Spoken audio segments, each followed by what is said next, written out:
ఆయన ప్రవచనకర్త. తెలుగు రాష్ట్రాల్లో ఆయనకు చాలామంది అభిమానులు ఉన్నారు. ఆయన చెప్పింది ఫాలో అయ్యేవాళ్ళైతే కోకొల్లలు. అలాంటి వ్యక్తి ఆచితూచి మాట్లాడాలి. కానీ మధ్యాహ్న భోజన పథకంపై గరికెపాటి నరసింహారావు వ్యాఖ్యలు ప్రస్తుతానికి దుమారం రేపుతున్నాయి. పేద పిల్లల భోజనంపై ఆయన అవాకులు చవాకులు సంధించారు.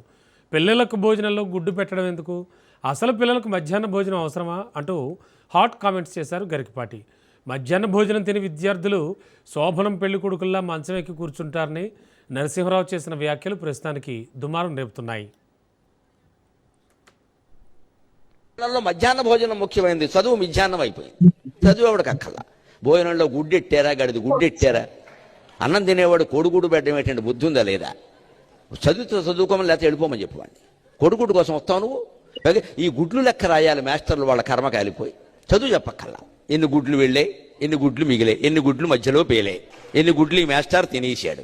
ఇంక వీడు చదువు ఎందుకు చెబుతాడండి? అసలు పిల్లలకు భోజనం పెట్టడం ఏంటంటే వాళ్ళ భోజనాలు వాళ్ళు తెచ్చుకోలేదు మానేమానండి. అంటే పిల్లలకు భోజనం పెట్టి పుస్తకాలు ఇచ్చి యూనిఫార్మ్ ఇన్ని ఇస్తే వాడు చదువుతాడా? శోభనం పెళ్లి కొడుకులో మంచం ఎక్కి కూర్చుంటాడు. ఎందుకు చదువుతాడు వాడు? విద్యార్థికి ఎన్ని సౌకర్యాలా అవసరమా? చదువు రావట్లేదు ఎవరికి, భోజనాలే వస్తున్నాయి. పైగా అందులో బల్లి పడింది, పిల్లి పడింది, పడదా?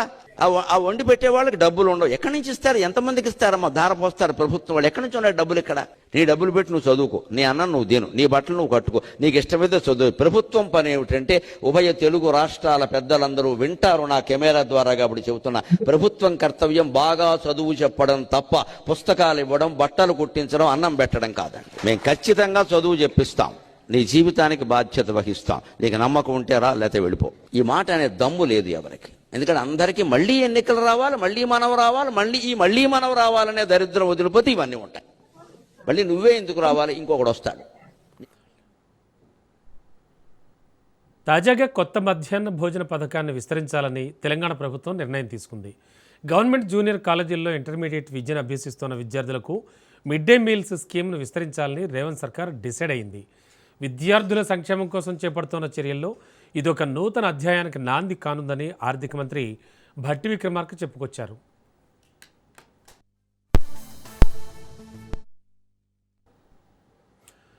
నిజానికి 1960లో తొలిసారిగా తమిళనాడు రాష్ట్రంలో నాటి ముఖ్యమంత్రి కామరాజ్ నాడార్ మధ్యాహ్న భోజన పథకాన్ని ప్రారంభించారు.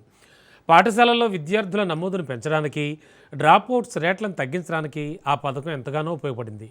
1995 ఆగస్టు 15 దేశవ్యాప్తంగా 2408 బ్లాకులతో మధ్యాహ్న భోజన పథకాన్ని ప్రారంభించారు. అప్పటి నుంచి దశల వారీగా అనేక రాష్ట్రాల్లో మిడ్ డే మీల్స్ స్కీమ్ను కూడా ప్రవేశపెట్టారు.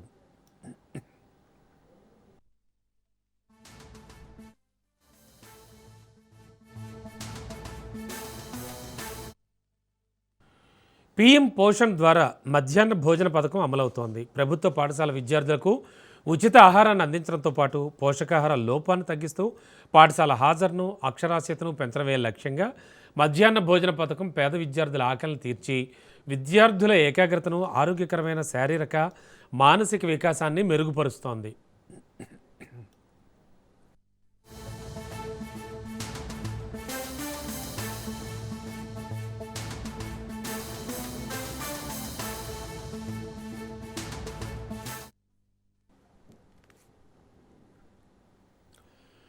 అలాంటి పీఎం పోషణ్పై అంటే రాష్ట్రాలు అమలు పరుస్తున్నటువంటి మిడ్ డే మీల్పై గరికపాటి చేసిన వ్యాఖ్యలు తెలుగు రాష్ట్రాల్లో దుమారం రేపుతున్నాయి. ఆయన తీరును విద్యావేత్తలు, విద్యార్థి సంఘాల నేతలు ఖండిస్తున్నారు.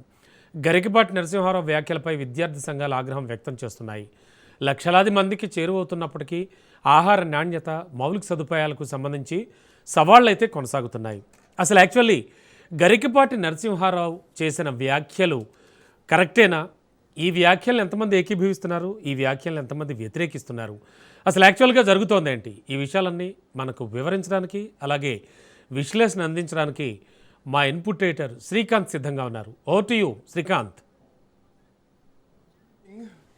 అదేందో గరికపాటి నరసింహారావు గారు ఈ మధ్యలో మాట్లాడుతున్నటువంటి మాటలు చాలా కాంట్రవర్షియల్గా మాట్లాడుతున్నారు. చాలా రోజుల నుంచి ఆయన వ్యవహార శైలిలో కొన్ని మార్పులు కనిపిస్తున్నాయి.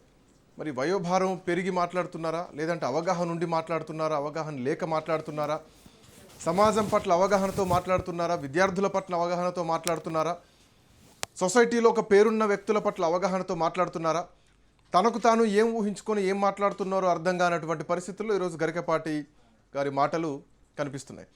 ఆ మధ్యలో చూడొచ్చు, ఒక సభలో చిరంజీవి గారు అభిమానులకు సెల్ఫీలు ఇస్తుంటే చిరంజీవి గారిని విమర్శించారు. చిరంజీవి గారు ఫోటోలు దింపడం ఆపేయకపోతే నేను ఇక్కడి నుంచి వెళ్ళిపోతా అని చెప్పేసి ఆ రోజు చేసినటువంటి కామెంట్. ఆ తర్వాత ఈ మధ్యకాలంలో మనం చూడొచ్చు, శివాజీ ఏదైతే దండోరా సినిమా విషయంలో జరిగినటువంటి ఒక రచ్చ ఏదైతే ఉందో, నాన్ వేష్ దగ్గర నుంచి, నాన్ వేష్ ఇక్కడ గరికపాటిని టార్గెట్ చేయడం, ఈయన మాట్లాడినటువంటి మాటలు తీయడం, ఈయన మాటలపైకి ఈయన అభిమానులంతా ఆయన్ను ప్రశ్నించడం, ఈ ఎపిసోడ్ ఒకటి జరిగింది. వీటితో పాటు గతంలో ఒక కులాన్ని ప్రత్యేకంగా కించపరిస్తే ఆ కులానికి సంబంధించినటువంటి వాళ్ళంతా కలిసి ఇంటికి పోయి నిరసన వ్యక్తం చేస్తే బహిరంగంగానే వాళ్ళందరికీ క్షమాపణలు చెప్పారు గరికపాటి.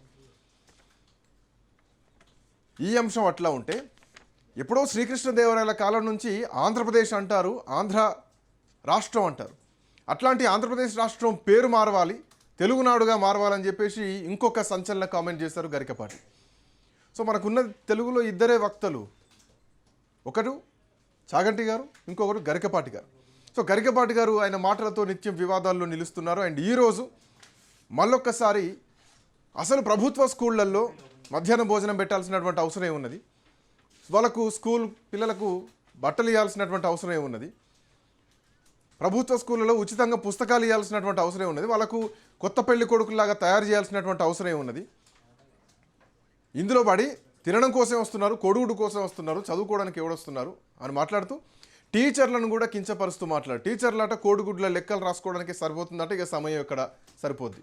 ఇటు టీచర్లను కించపరిచారు, ఇటు విద్యార్థులను, మోరోవర్ ప్రభుత్వాలు ఈ మిడ్ డే మీల్స్ అనే పథకాన్ని ఎందుకు తీసుకొచ్చిందంటే విద్యా శాతం పెరగాల.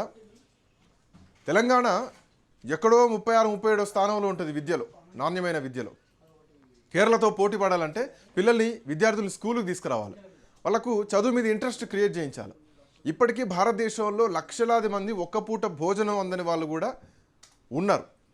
సో పేదవాడికి చదువు, నాణ్యమైనటువంటి చదువు అందించాలంటే నాణ్యమైనటువంటి పౌష్టికాహారాన్ని అందించాలి, నాణ్యమైనటువంటి విద్యను అందించాలి. బట్ ఇప్పుడు ఈ కామెంట్స్ని ఎట్లా చూస్తున్నారు? మొత్తం అందరూ ఫైర్ అవుతున్నారు, టీచర్లు ఫైర్ అవుతున్నారు, ఇటు విద్యార్థి యూనియన్లు ఫైర్ అవుతున్నారు, ఒక కాంట్రవర్సీలోకి వెళ్ళిపోయారు మళ్ళీ ఒకసారి గరికపాటి గారు.